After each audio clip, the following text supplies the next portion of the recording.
The morning of December 17th, Jeremiah chapter 2 and verse 2 says, I remember you. Let us note that Christ delights to think upon his church and to look upon her beauty. As the bird returns often to its nest, and as the wayfarer hastens to his home, so does the mind continually pursue the object of its choice. We cannot look too often upon that face which we love. We desire always to have our precious things in our sight.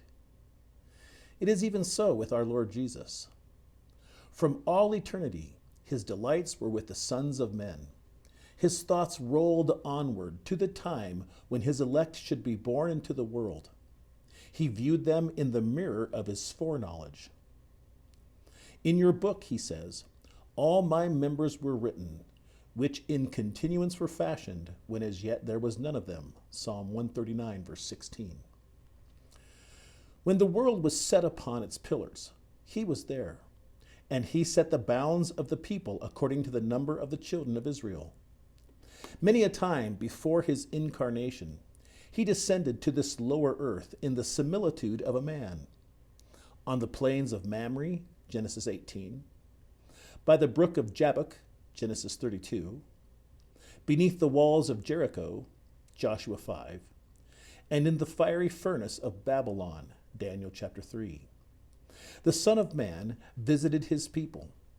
Because his soul delighted in them, he could not rest away from them, for his heart longed after them.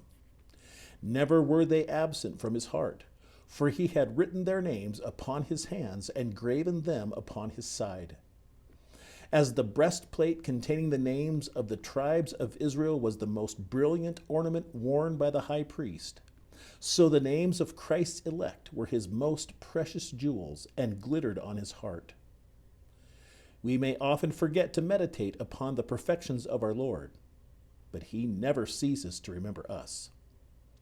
Let us chide ourselves for past forgetfulness and pray for grace ever to bear him in fondest remembrance. Lord, paint upon the eyeballs of my soul the image of your Son.